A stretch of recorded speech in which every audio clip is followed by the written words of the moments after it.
curiosité. Donc je pense que ça... Vous avez vu L'Esquive, Carole Bouquet? Très bon film en 2004, L'Esquive, petit film sur la banlieue tourné dans l'urgence, avec des comédiens inconnus, récolte 4 Césars. Au film, La Graine et le Mulet est un petit bijou, indispensable à voir, absolument indispensable, allez-y. Il a été primé au dernier festival de Venise. Portrait d'un réalisateur par ses comédiennes, Vincent Lebrun. Bonjour. Voilà, Marie-Louise, apporte ta chaise.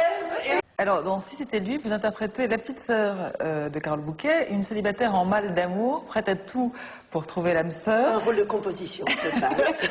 Rien à voir avec moi. D'ailleurs, cette Rosine pourrait tout à fait être le personnage d'un de vos spectacles, non? Oh oui, très très proche de moi, pas dans ce côté célibataire désespéré, parce que moi j'ai trop de maris. J'aimerais bien qu'elle fasse des crises de spasmophilie. J'ai dit, je connais, je peux. Vous dites qu'à la lecture du scénario, vous avez immédiatement su ce que vous pouviez apporter au personnage. Quelle était cette Foresti Touch? Quelle est cette Foresti Touch? Oh, soit qu'il y a d'autres actrices qui le feraient tellement m'identifier à elle et inversement. Enfin, je veux dire, il y avait quelque chose à construire. Et puis oui.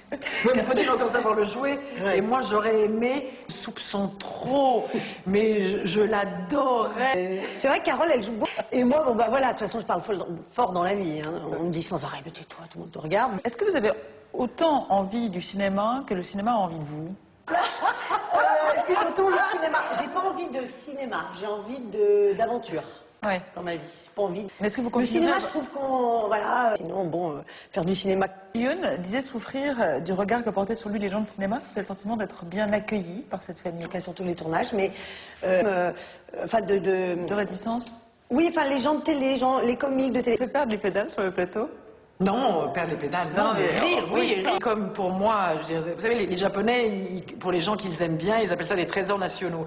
Si je pouvais la mettre ça te dirait, je pense dans une petite boîte, dans une boule, et puis du coup, il y a pour ça. Voilà. Donc... Merci à toutes les deux. Merci Daphné. Je sais que vous rêvez d'Hollywood, Florence, donc on va y aller tout de suite. Ah nous connaissons quelqu'un. C'est mon rêve le plus fou, hein. Hollywood. Nous connaissons quelqu'un qui peut vous faire devenir une star. Ah, très bien. À Hollywood. Qui est cette personne? Son nom, Didier Alouche.